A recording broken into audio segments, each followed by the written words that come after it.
Bonjour et bienvenue à tous au grand rendez-vous européen CNews, Les Échos. Bonjour Éric Ciotti. Bonjour. Et merci de votre présence. Vous êtes le président des Républicains. C'est votre grand rendez-vous ce dimanche. À l'heure où l'on s'interroge sur la riposte de Vladimir Poutine après la terrible attaque terroriste à Moscou, quelles seront les représailles et quels changements dans la guerre en Ukraine? Plus largement aussi, comment lutter contre le terrorisme islamiste, notamment en France? L'état de droit tel qu'il est le permet-il? Et puis quelle Europe aussi dans ce contexte? Emmanuel Macron, qui se confie au JDD, fait l'éloge de l'Europe puissance. Mais n'est-ce pas un vœu pieux? Quel sursaut dans ce cas-là? Sursaut que vous souhaitez aussi, Éric Ciotti, pour la droite. Et cela passe par le score aux élections européennes. La liste LR est loin derrière le Rassemblement national qui, dans tous les sondages, en tous les cas, écrase tout sur son passage. Alors là encore, le sursaut est-il possible? Alors que votre liste s'étoffe avec notamment le général Christophe Gomard et Céline Imar qui vous accompagnent aujourd'hui. On les salue. Et sur tous ces sujets, pour vous interroger, je suis entourée de mes camarades. Nicolas Barré, Les Échos, bonjour à vous Nicolas. Bonjour Sonia. Et Mathieu Bock-Côté, bonjour à vous Mathieu. Bonjour. Éric Ciotti, le bilan est très lourd. Après l'attaque terroriste à Moscou, au moins 133 morts, des centaines de blessés. Une branche de l'État islamique a confirmé sa revendication de l'attentat. Poutine y voit la main de Kiev, indiquant que les assaillants devaient se rendre en Ukraine. On va en parler, mais tout d'abord, vous avez souligné sur les réseaux sociaux le fait que cette attaque nous rappelait des souvenirs très douloureux. Diriez-vous que c'est le Bataclan russe, comme on l'entend de plus en plus? Il y a naturellement et malheureusement cette similitude, même à l'unité près dans le bilan provisoire qui est annoncé aujourd'hui. 133 morts à Moscou, 134 au Bataclan, le même mode opératoire. Donc bien sûr, il y a des similitudes, bien sûr, il y a ce choc et ça nous rappelle que la menace islamiste, et malheureusement, je crois que beaucoup ont tendance à l'atténuer. Elle est là, elle est présente, elle est durable et c'est certainement la menace la plus lourde qui pèse sur notre avenir. La plus lourde, est-ce que vous faites une hiérarchie? C'est-à-dire il y a la menace de la guerre et la menace terroriste islamiste. Pour vous, elle est plus importante, elle nous lie tous finalement? L'islamisme a pour dessein de nous détruire.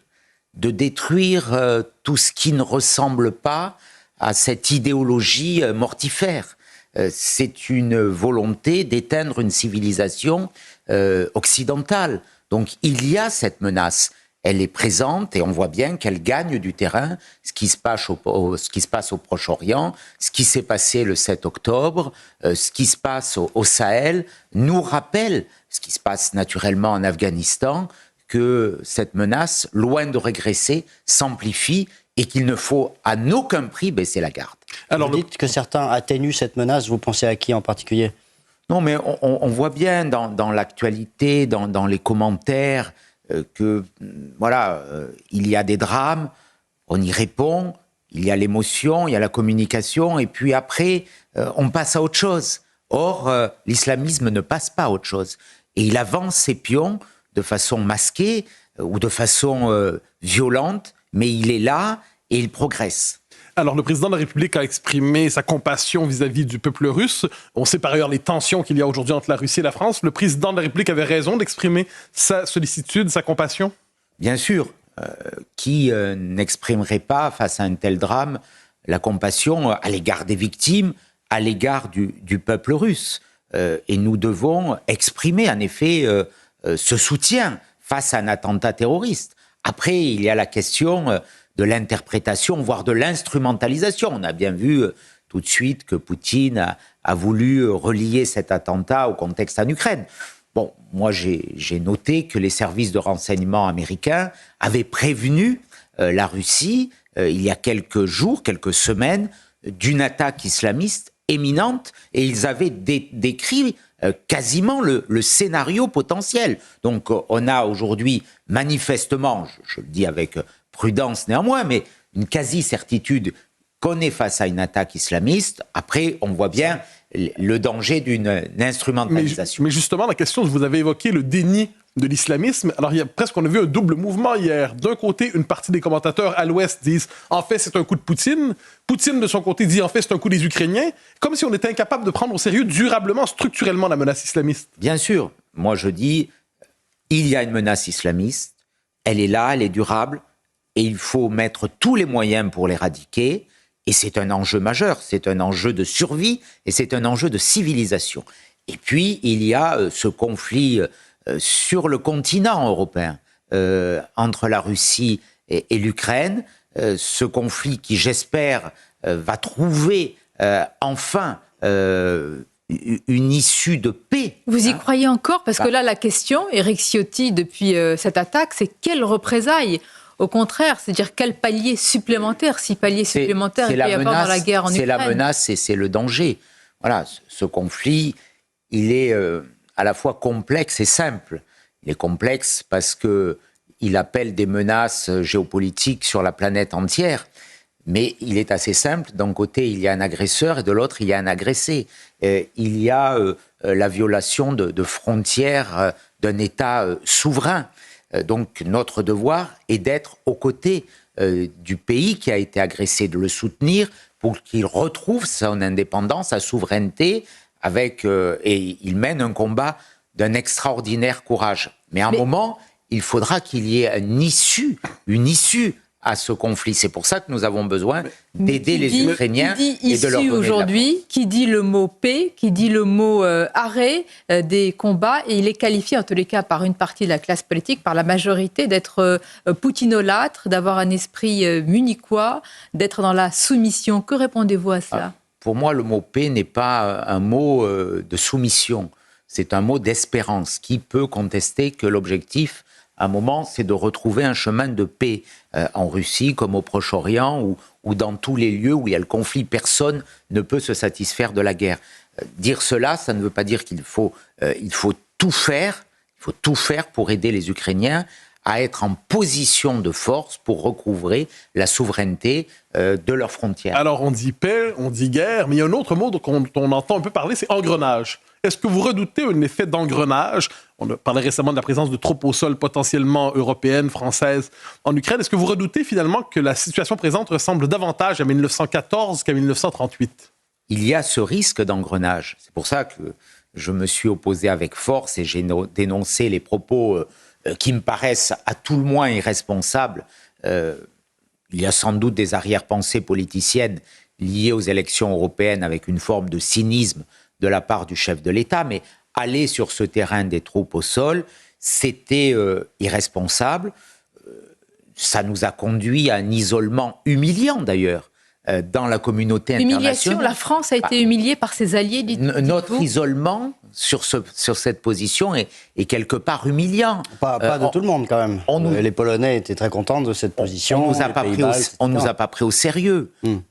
Aucun des responsables de l'OTAN n'a accrédité cette thèse. Les États-Unis ne l'ont pas fait, l'Allemagne a réagi avec vigueur, la Grande-Bretagne n'a pas suivi, donc tous ceux qui portent aujourd'hui la défense de l'Ukraine, premier soutien États-Unis, deuxième Allemagne, troisième Grande-Bretagne, ne l'ont pas fait. Donc, et à l'inverse, est-ce qu'un pays comme la France peut exclure la possibilité d'envoyer des troupes au sol? Après tout, toute grande puissance a cette option en réserve. Le rôle des militaires, et le général Christophe Gomard, qui nous a rejoints dans le combat des élections européennes, le rappelait, c'est d'anticiper toutes les situations, de se tenir prêt à toutes les situations. C'est pour ça qu'il faut avoir toutes les options sur la table. Est-ce que c'est le rôle du chef de l'État d'évoquer de façon un peu provocante? Et le but était la provocation. Arrêtons-nous là-dessus quand même, Éric Ciotti. Vous dites provocation, vous avez dit arrière-pensée, c'est-à-dire que le président français prend le risque quand même d'une guerre bien au-delà de l'Ukraine pour des arrière-pensées politiques? Je le crains. Voilà, il a voulu replacer le conflit entre la Russie et l'Ukraine, cette agression russe contre l'Ukraine, au cœur des enjeux des élections européennes. Voilà, comme il l'avait fait pour l'élection présidentielle. Mais je peux dire que lors de l'élection présidentielle, l'attaque russe est intervenue en février, et c'était assez normal qu'elle impacte sur l'élection présidentielle. Là, il le fait sciemment, il a fait de ce conflit le sujet central de la campagne. D'ailleurs, il suffit d'écouter le discours assez irréel de Mme Hayet lors de son meeting à Lille, convoquant Chamberlain, Daladier.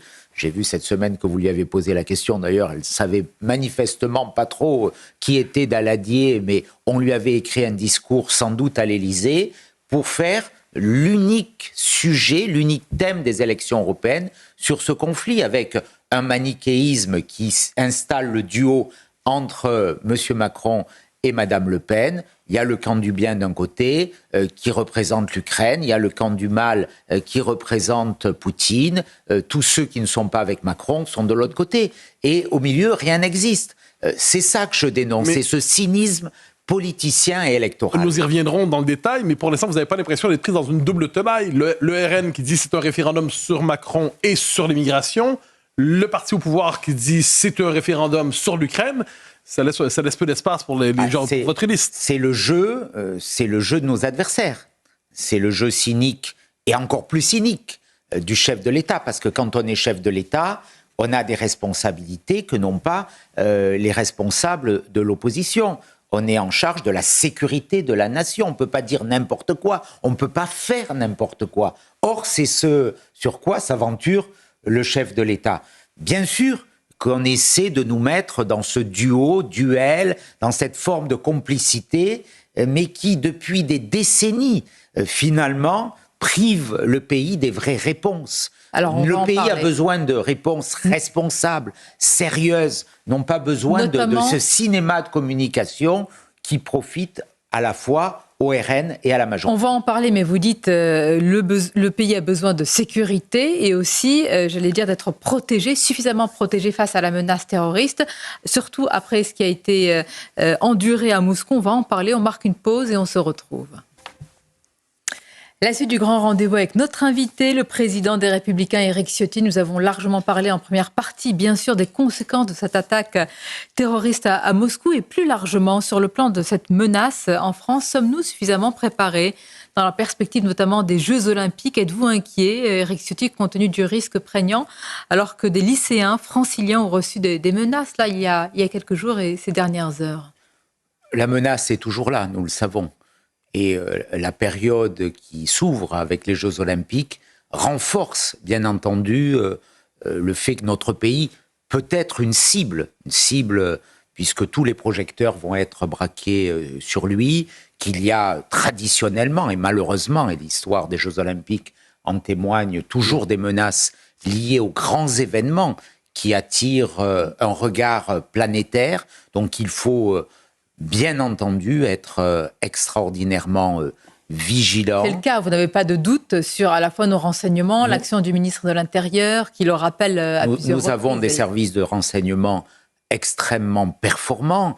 Nous avons voté il y a quelques années une loi sur le renseignement, je l'avais votée, c'était sous la présidence d'ailleurs de François Hollande, qui a doté nos services de techniques, de moyens de renseignement. Ces services ont été renforcés, que ce soit la DGSI ou la DGSE, ou la direction du renseignement militaire aussi. Donc on a des services très performants, mais il faut dire avec humilité que le risque zéro n'existe pas et que nous ne sommes pas à l'abri, contrairement à ce qu'on peut entendre, d'une opération qui soit projetée depuis l'extérieur. On a ce qu'on appelle ce terrorisme à bas bruit, ces loups solitaires qui sont difficilement détectables quelquefois, qui ont frappé. On pense à Dominique Antoine, je pense au professeur Dominique Antoine, je pense à Samuel Paty. Dominique Bernard, excusez-moi. Les attaques à Nice également. Voilà, il y a eu toutes Ils sont de moins en moins solitaires d'ailleurs, ces loups solitaires, parce qu'on voit justement un maillage. Mais il peut y avoir aussi un attentat de grande ampleur projeté. Donc, la vigilance doit être là. Je fais confiance aux services. Mais justement, vous faites confiance aux services. Vous parlez de l'efficacité des services de renseignement avec raison. Mais de l'autre côté, est-ce que l'appareil juridique qui est le nôtre aujourd'hui nous permet de vraiment lutter contre le terrorisme islamiste? Est-ce qu'une certaine conception de l'état de droit ne paralyse pas l'État quand vient le temps de lutter contre une menace existentielle comme celle-là? La réponse judiciaire face à la menace a toujours été forte. Elle est exprimée aujourd'hui par le parquet national antiterroriste. J'ai rien à redire là-dessus. Après, nous sommes dans un état de droit avec ses faiblesses aussi, avec ses failles.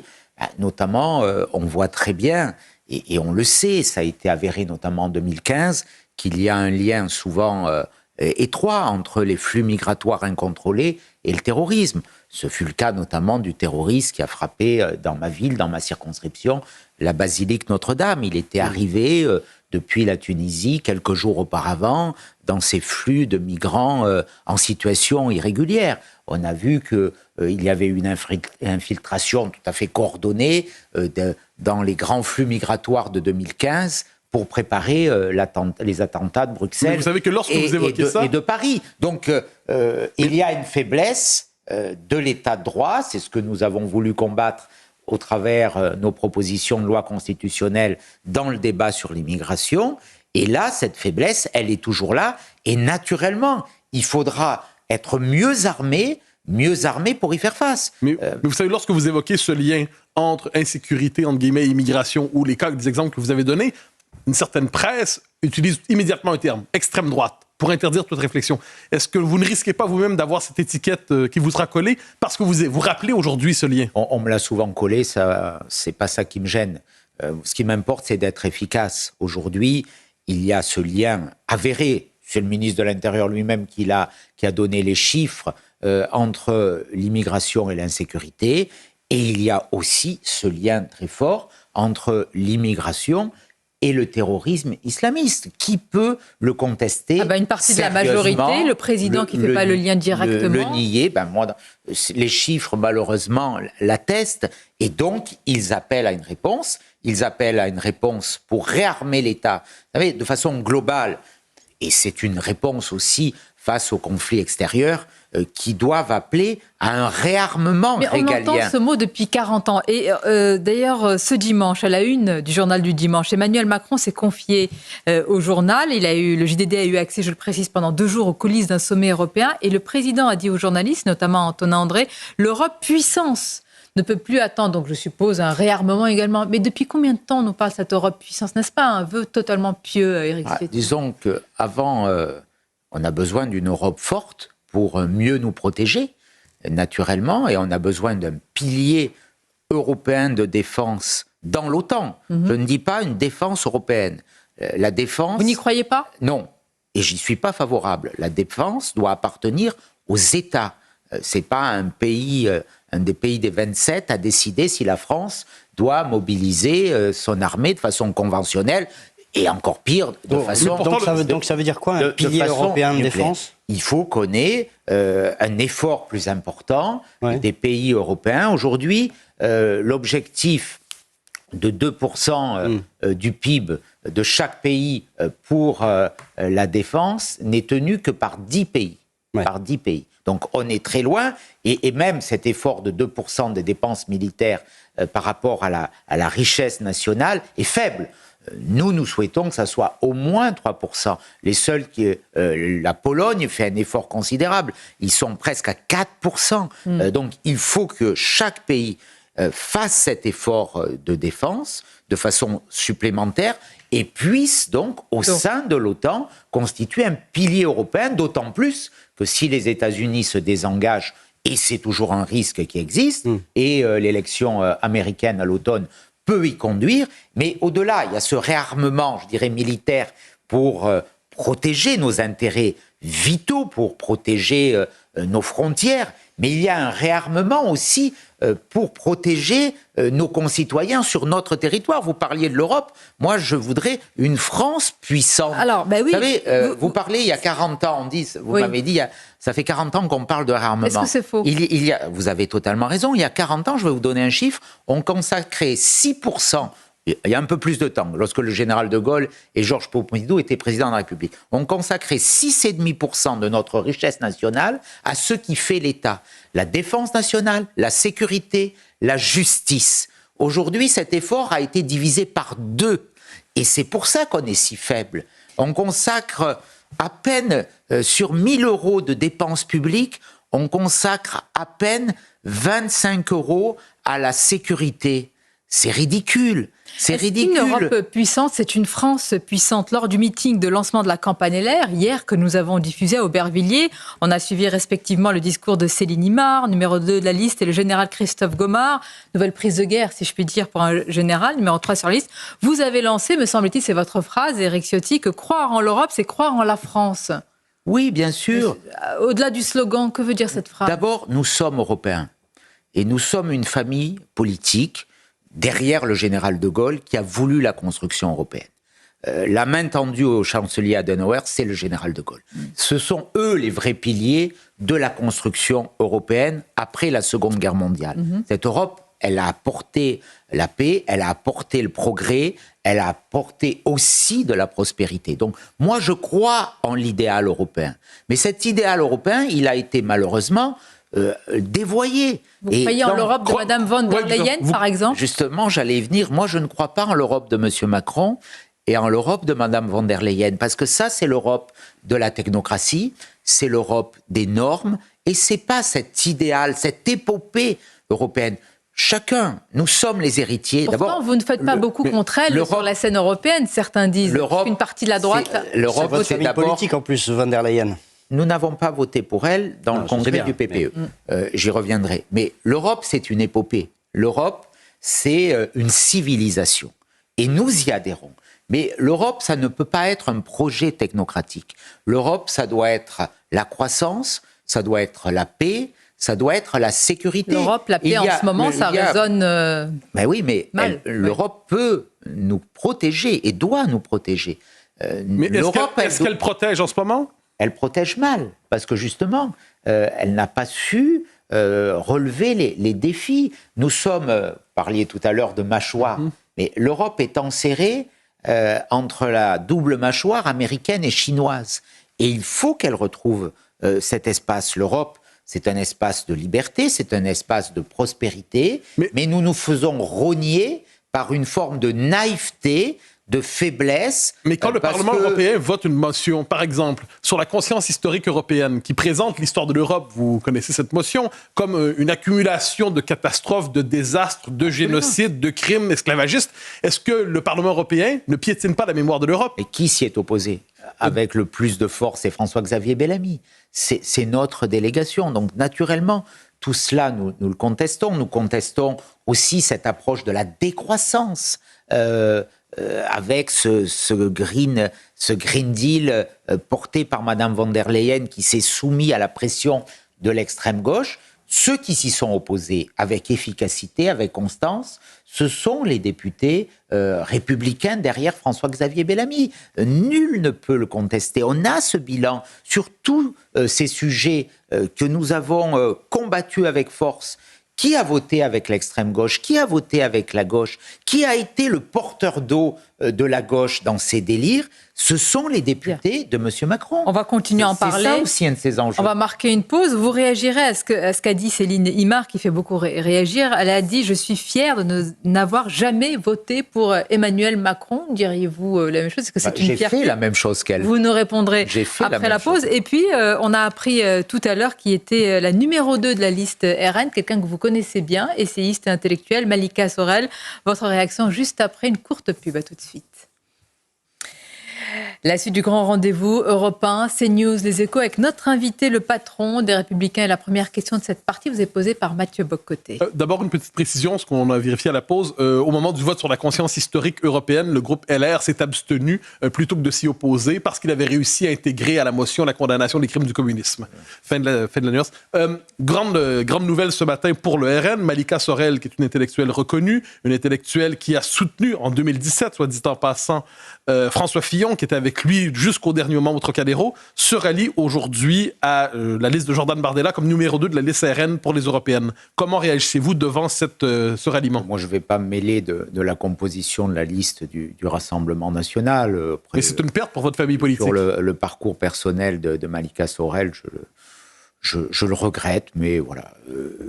L'important, c'est d'avoir une cohérence, de porter une proposition, un projet pour la France, pour le succès de la France en Europe, pour que l'on puisse maîtriser demain, notre destin.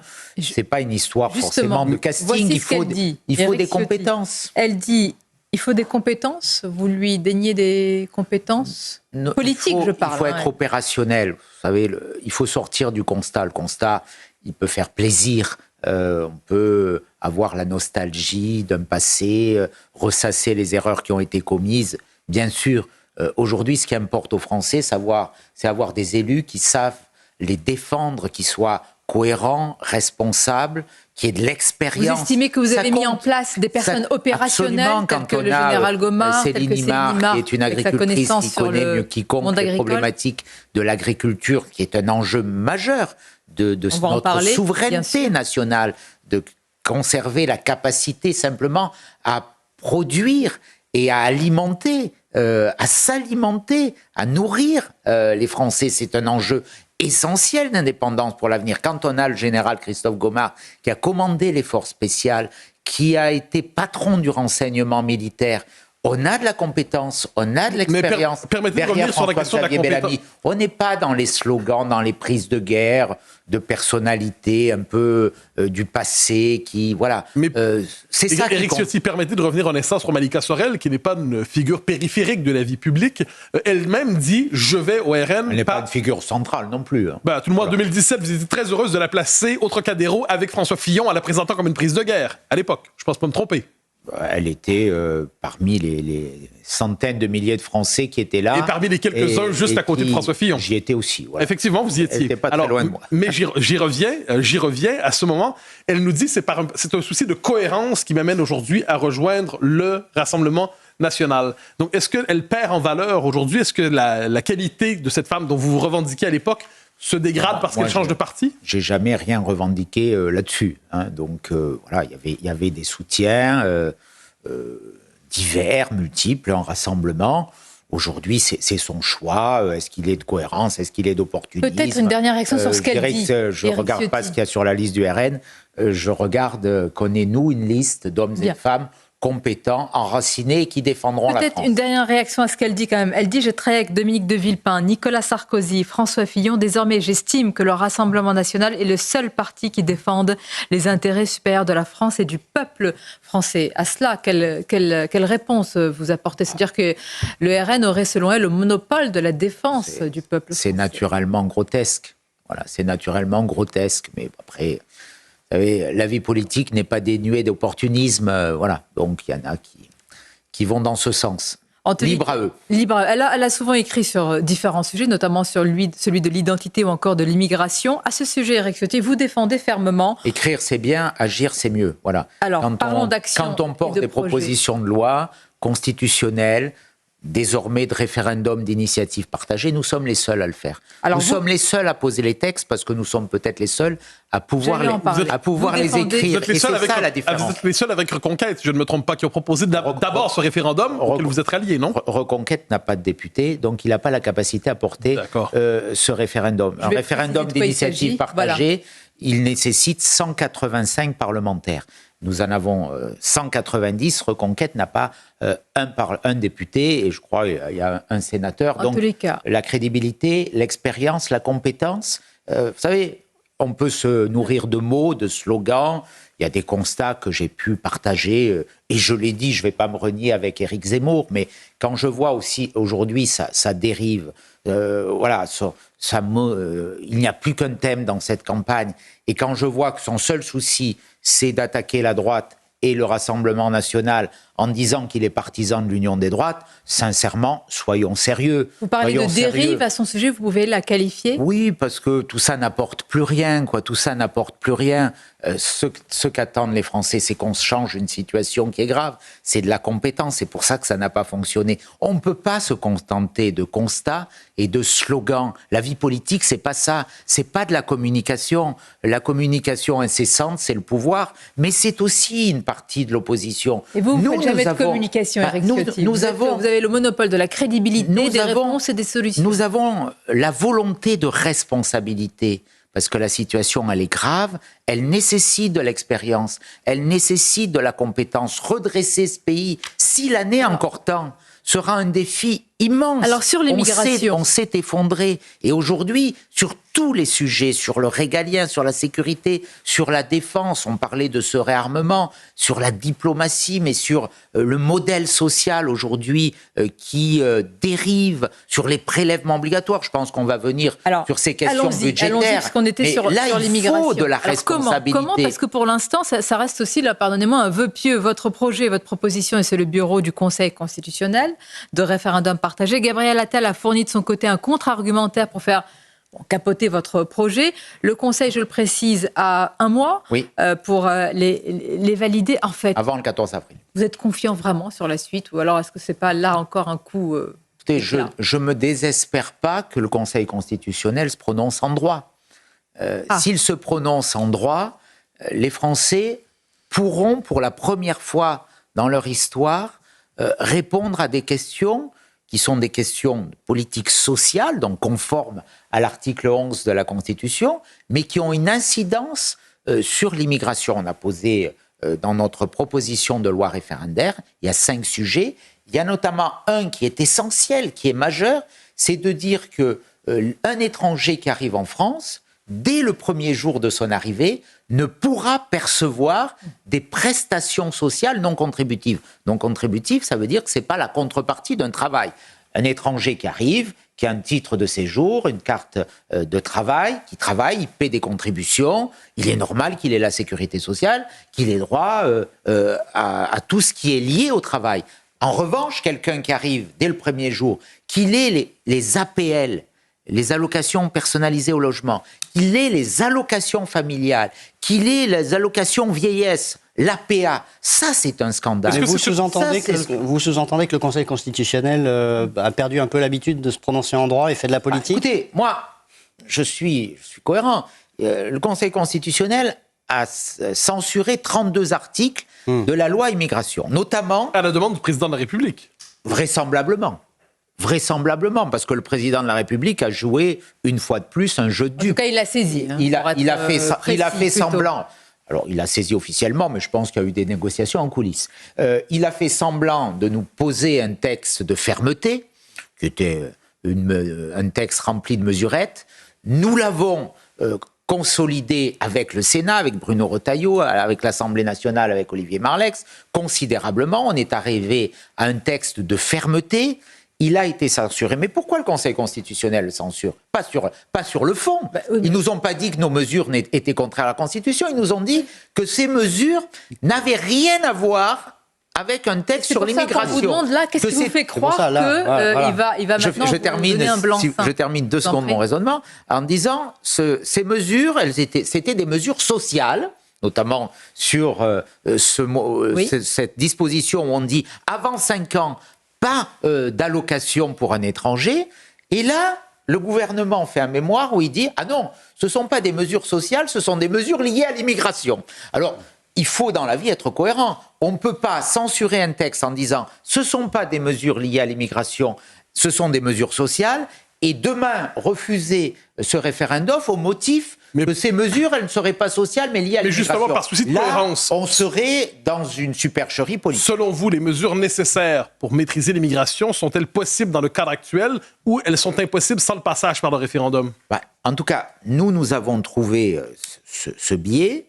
Il faudrait poser des questions beaucoup plus larges. Par exemple, sur le regroupement familial, que nous voulons limiter, sur les expulsions, que nous voulons favoriser. Ça, dans le cadre actuel, ce n'est pas possible. C'est pour ça que nous avions déposé une proposition de loi constitutionnelle, elle existe toujours, qui permettait de modifier notre Constitution et de soumettre, c'est un peu technique, mais au titre de l'article 89, cette modification constitutionnelle aux Français. La question, elle est simple. Sur l'immigration, il faut que les Français se prononcent. Globalement, les Français veulent moins d'immigration. On leur refuse le droit à se prononcer. Un petit cénacle les prive de leur volonté d'exprimer même leur volonté. C'est un scandale démocratique et M. Attal et M. Macron participent à ce blocage. Ils ont peur du vote des Français. Parce que nous le connaissons, le vote des Français. Ils s'opposeront très clairement à cette dérive migratoire qui fait que l'année dernière, on a accueilli légalement 530 000 étrangers sur notre territoire. Une question d'actualité. Ce n'est pas acceptable et on ne peut plus continuer. Sur un autre vote, avant de marquer la pause et d'aller aussi au cœur des Européennes, en pleine crise agricole et à quelques semaines des élections, justement, une large majorité du Sénat a décidé de voter contre le CETA. Plus précisément, ce projet de loi de ratification de l'accord commercial entre l'UE et le Canada. Comment vous expliquez ce qui s'est passé, Éric Ciotti ? Écoutez, il ne vous a pas échappé qu'il y a eu dans notre pays et partout en Europe une révolte agricole. Que les agriculteurs, et Céline Imar a été au cœur de ce combat, on dit ça, arrêtons maintenant avec les délires. On a besoin de notre agriculture. On a besoin de mettre un terme à ces déséquilibres qui font qu'on impose à nos agriculteurs, qui produisent, qui sont sans doute ceux qui travaillent le plus dans notre pays. Sur ce constat. Mais vous savez que nos exportations vers le Canada ont augmenté depuis la conclusion de l'accord. Très peu. D'un tiers. Très peu. Ah bah quand même. Il y a 1 milliard de plus. 33% de plus. 1 milliard de plus d'exportation, 1,1 milliard et il y a 1,2 milliard de plus d'importation. Donc globalement... Sur les produits agricoles, on a fortement bénéficié. L'accord global pour la France, il est déficitaire. Pas beaucoup, mais de 55 millions d'euros. Mais il est déficitaire. Mais qu'est-ce qu'on a dit dans cette crise agricole ? Et le président de la République lui-même, alors je vois aujourd'hui les cris d'orfraie, il a dit... Il ne faut désormais, dès qu'on impose des normes à nos agriculteurs, il faut les imposer à nos partenaires. Le CETA, il dit quoi ? Il y a un problème sur l'élevage. On va favoriser l'importation d'animaux canadiens, de viande venant du Canada, qui ne bénéficient pas des mêmes contraintes qu'on impose à nos agriculteurs. Il y a 41 produits phytosanitaires qui sont interdits en Europe, qui sont autorisés au Canada. Donc nous voulons ce qu'on appelle les clauses miroirs. Ce qu'on impose aux Français, aux Européens, on l'impose aux autres. C'est un moyen de négociation. On dit à l'Europe, pour le Mercosur et pour les autres traités, nous voulons arrêter d'être naïfs. Voilà, cet accord, il n'a pas été voté, il n'y a pas que la France. Il y a 10 pays européens qui ne l'ont pas ratifié, notamment l'Italie, la Belgique et la Crète. Et donc, aujourd'hui, nous disent, ça veut dire qu'il y a quand même un problème, négocions mieux, revoyons, soyons moins naïfs. Une courte pause et on se retrouve place aux Européennes, même si nous en parlons évidemment via ces thèmes depuis tout à l'heure.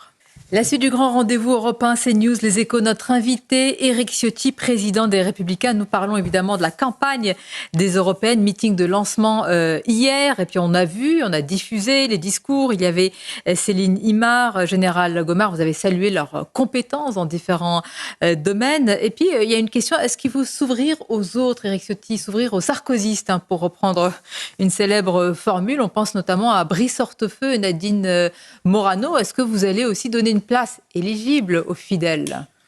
Je ne ferai pas de confidence sur la suite de la liste. Il y a beaucoup de compétences. Nous voulons naturellement porter le rassemblement le plus large possible.